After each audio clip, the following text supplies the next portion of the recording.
This is Dan from The Verge, and this is the Acer Chromebook C720. Acer's new Chromebook C720 is an update to last year's ultra-cheap C7. The C720 is slimmer, faster, lighter, and longer lasting than before, and at $249, it's likely to be the cheapest new Chromebook announced by Google this year. Though the C720 has been more or less ignored by Google thus far, it is a considerable upgrade over the C7. Acer has tightened up manufacturing on the device, resulting in a much nicer laptop. The display hinge isn't wobbly, the laptop doesn't flex when you pick it up, the keyboard is actually pretty nice to type on, and the trackpad is remarkably usable for scrolling and other multi-finger gestures. The C720 is also thinner and lighter than the C7, but it still has a pretty boring utilitarian design. Compared to the flashy gloss and fun colors of the Chromebook 11, the C720 is a snoozer to look at with its dark gray color scheme and pedestrian looks. But it's functionally much better. You won't leave fingerprints all over its lid every time you touch it, for example. The 11.6-inch display in the C720 is the same size and same 1366 by 768 pixel resolution as last year, but this time it has a matte finish, which all but eliminates reflections and glare. The screen is nowhere near as nice as the panel on the Chromebook 11. It's not as bright, doesn't have as amazing viewing angles, and doesn't have as deep blacks,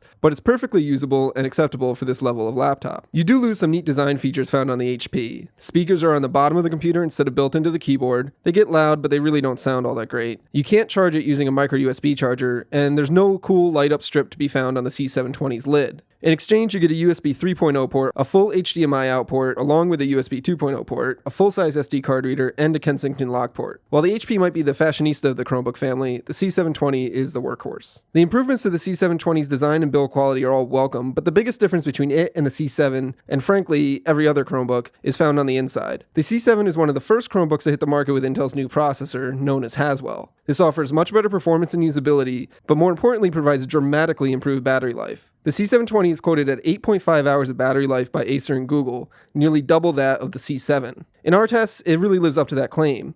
It lasted over 9 hours and 40 minutes in our rundown test, and in real-world use, we've been able to get well over 7 hours of use from it. The biggest complaint we've had from Chromebooks in the past is battery life, and fortunately, the C720 has no issues there. Along with the new processor, Acer has swapped out the C7's antiquated spinning disk hard drive for a much more fitting SSD. You lose a lot of storage space. The SSD is only 16 gigabytes compared to the old version's 320 gigabytes, but you gain a lot in performance, and with Chrome OS, you're supposed to be living in the cloud anyways. The new machine powers on much faster, can handle dozens of tabs without choking, doesn't drop frames in video playback, and is just snappier and more responsive than any Chromebook I've used, save for the top-of-the-line Pixel. I can't say it's as fast as my MacBook Air, but it's fast enough to where it doesn't get in the way of my work, and that's really the most important factor. At under $250, the C720 is pretty much the cheapest laptop that you can buy these days, and fortunately, its performance and stamina belie its bargain basement price. Chrome OS still isn't for everyone. You really have to give yourself over to Google's services and be content with web-based apps. But the C720 is still a very capable machine, which can't really be said for many other Chromebooks. Google may be calling the HP Chromebook 11 the Chromebook for everyone, but the C720 seems to be the Chromebook for me, and probably you too.